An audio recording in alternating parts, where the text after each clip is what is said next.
Kryeministri Edi Rama mbajti sot konferencën vjetore me gazetarët ku e nisi komunikimin para gazetarëve me atë që ai e quajti një lajm të mirë, renditjen e Shqipërisë në pozicion inkurajues nga Instituti Amerikan Cato për lirinë ekonomike.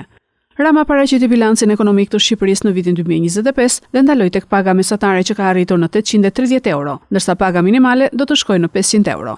Ai theksoi rritjen e pensioneve duke nisur nga janari për te indeksimit, si dhe uljen e vazhdueshme të borxhit publik.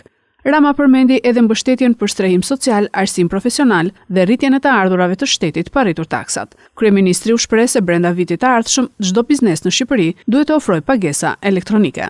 Jemi në një vit ende që në aspektin e ekonomisë është nga më të mirët, me të dhëna shumë pozitive dhe shumë inkurajuese dhe parashikohet që të mbyllet me një rritje ekonomike 3.9%. Paga mesatare në 3 muajt e tretë ka rezultuar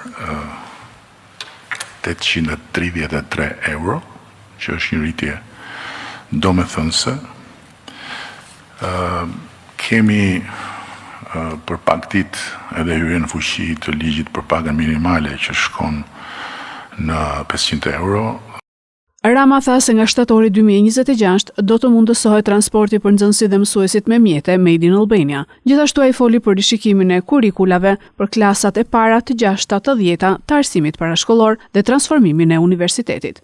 Kryeministri Edi Rama tha sot se nuk e shikon SPAK-un si opozitë të qeverisë, por e ka cilësuar skandaloz pezullimin e zëvendës kryeministres, një herësh ministres së infrastrukturës dhe energjisë Belinda Balluku, nga prokurori i SPAK.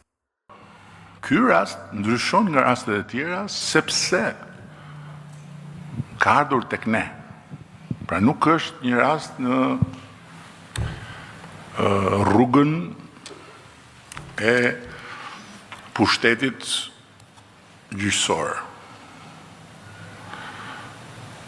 të cilin, si shumë raste të tjera, pushteti gjyqësor, në këtë rast prokuroria, e ndjek pa pasur nevojë të ndaloj në derën tonë. Apo jo. Dhe kur rasti vjen në derën tonë, flas të pushtetit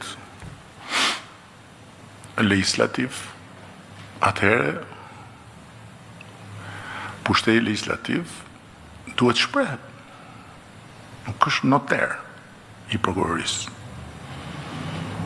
Këshilli i mandateve nuk është një zyrë noterie, është një kuazi gjykatë. Rama foli edhe për ushtrin ku theksoi se është ushtria më e mirëpaguar dhe për problemet e arritjet e tjera të qeverisë së tij në vitin 2025.